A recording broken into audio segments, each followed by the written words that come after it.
My name is Matt Toomey, and since 2009 I've had the chance to manage some terrific Queensland teams as part of the Australian Men's Interstate Teams matches. It's one of the major highlights on the amateur golfing calendar in this country, with the best from every state facing off in match play. With another series upon us, I thought I'd use this opportunity to reflect back on some of my favourite memories from the Interstate series over the past decade. Match play always demonstrates how fickle the game can be. That was illustrated in 2015 with one of the best matches I'd ever seen. It was the series final with Queensland taking on Victoria. In the number one match, Queensland's Taylor McDonald was 5 under par. Pretty good score around Huntingdale Golf Club. Was it good enough? Not even close. Victorian Ryan Ruffles made 10 birdies and the match was all over after just 15 holes, a 5-3 margin of victory. In the post-round interview, Ruffles described it as close to the best golf he'd ever played. You get some great tussles in match play. One player lands a punch and then the other hits right back. We saw that in 2016 at Brisbane Golf Club with Queensland's Charlie Dan taking on Nick Curnow from Western Australia. Dan was 3 up after 8 holes and both players missed the green at the 9th. Curnow played first from the greenside bunker. It was the kind of a shot that can rattle an opponent, but that wasn't the case here. Less than a minute later, Dan retaliated by holing from off the green himself. The hole was halved in birdies, Dan maintained the upper hand and he went on to win 2-1. An interstate series can throw up all sorts of conditions, but it's hard to beat what we saw in Melbourne on the final day in 2009. The Colt series was wrapping up on the final day at Keysborough, with Queensland and South Australia facing off in a dead rubber. You wouldn't know it though, looking at the players' determination. There was one final foursomes match left on the course when the heavens opened up and the greens started to flood. The 4 players were offered a half match on the 16th tee, but they wanted to keep at it. The match went all the way to the 18th, where despite a river running through the middle of the green, Queensland's Chris O'Sullivan holed a gutsy putt for par in freezing conditions that squared the match and won Queensland the contest. If you're going to do something, you may as well do it right. In 2015, Queensland had an important final round against South Australia, a team that included Asia Pacific Amateur Champion Antonio Madaka. The pressure was on. Queensland needed to win 4 of the 7 matches to make the final against Victoria. The chips were down, the Queenslanders knew what they had to do. They won all 7 matches, and to make it even better, not a single match went down the 18th. It was the most comprehensive victory that I've seen, and Queensland's only 7-0 result in the past 5 years. Some players are better suited to stroke play. Some players are better suited to match play. Queensland's had a lot of great players at the Interstate Series in recent years, but Jake McLeod was something special. We called him the walking highlight machine. He'd turn up every year and keep holing putts when the camera was rolling. He played 2 series for Queensland in the boys and 3 in the men's between 2013 and 2015. His record spoke for itself. 22 matches won, only 9 matches lost. The players he beat included Minwoo Lee, Cameron Davis, Brett Coletta, Travis Smythe, Curtis Luck and Lucas Herbert. On top of that, he won 2 Queensland men's amateur titles. He was, and I guess we can say he still is, the match play king. Those that have played pennants or an interstate series will know that the 18th hole is a way of throwing up unexpected drama you could never see coming. This was typified in 2 matches that finished 10 minutes apart during the series at Royal Adelaide in 2012. Queensland was taking on South Australia in a must-win game for both teams. Queenslander Aaron Wilkin drove into a bush and had no choice but to chip out sideways. With the match all square through 17 and his opponent just off the green in regulation, it looked like first points were going to South Australia. But that was not the case.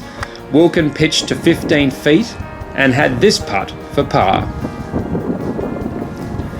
Tim Baker from South Australia chip long missed his comebacker and it was Queensland who unexpectedly won the match. If you think that's good, James Ghibellini's heroics against Heath Richards in the next match were even better. 1 down with 1 to play, he looked all but out of it when his third shot to the par 4 came up well short. Both putting for par, Ghibellini had 30 feet while Richards had just 6 feet. I think you know what's going to happen. Yes! Ghibellini made his putt, Richards missed, and miraculously Queensland escaped with a half match. Up until 2010, there was a Colt Series, which featured players aged between 18 and 23 who had missed out on selection for the Open teams. The big grudge match each year was played between Queensland and New South Wales, and they competed for an annual shield. Going into the 2010 series at Wynnum, New South Wales had won 9 years in a row. If at first you don't succeed, try again. Not only did Queensland break the streak that year, they smashed it. Of the 8 matches, 3 foursomes and 5 singles, New South Wales didn't win 1. The Queenslanders kept holding clutch putts on the final green to deny all joy to the New South Welshmen, a team that included Jordan Zunic and Dimi Papadakis. With 5 wins and 3 squared matches, Queensland took custody of the Shield in what would be the last Colts series. Winning a match is great. Coming from behind and winning is even better. In 2013, Queensland faced a tough assignment against Tasmania on their home track, and with just a few holes to go, Tasmania looked to have it in the bag. The time had arrived for Queensland's Aaron Wilkin to make a name for himself. When he missed this birdie putt on the 15th green, he faced a big ask, 2 down with 3 to play. He birdied the 16th to get to back to 1 down, and then he birdied the 17th to get back to square with this spectacular putt. But there is more. Wilkin birdied 18 as well to defeat Tasmania's Mark Schulz 1 up.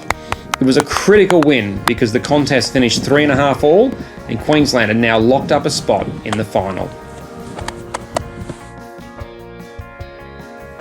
In his last series for Queensland, Cameron Smith was at his brilliant best in 2013. In 5 matches around Tasmania Golf Club, he was 35 under par. He beat Victoria's Nathan Holman 9-7, a ridiculous margin given Holman was a member of the national squad and would win the Australian PGA 2.5 years later. Smith faced an epic battle that week in the number 1 match against Brett Druitt from New South Wales. Cam was 2 down with 2 to play, and with the contest locked at 3 all, the only hope for Queensland was if Cam could win the final 2 holes. On the 17th, he faced a 20-foot birdie putt to extend the match. And in near pitch black darkness, he had an 8-footer on the last to square the match and secure a valuable half point for Queensland. It's been only 4 years since that series, and it's amazing to think that both Smith and Druitt are now members of the USPGA Tour. I've had the chance to manage 7 teams, but only one of them was able to get their hands on the trophy. 2013 was an amazing year in Tasmania, and as you've seen from the previous 2 highlights, the players kept pulling out the impossible when it was needed most. That was again the case in the final against New South Wales. Queensland needed to win 4 of the 8 matches to take the title, but late on the back 9, New South Wales had the edge. Queensland were ahead in only 3 matches. Enter the picture, you know it, Jake McLeod. 1 down with 2 to play. Playing against the informed Cameron Davis, McLeod had a 20-foot putt for par on the 17th hole to square the match. On the 18th hole, he then played a beautiful tee shot up the hill and into the breeze on the tough par 3. Davis went long, was unable to convert his putt for par, and McLeod had won the last 2 holes for a 1-up win. That match proved decisive. Taylor McDonald held the winning putt moments later, and Queensland had won the final 4.5 to 3.5. We were taking the trophy back home for the 3rd time in a 4-year stretch.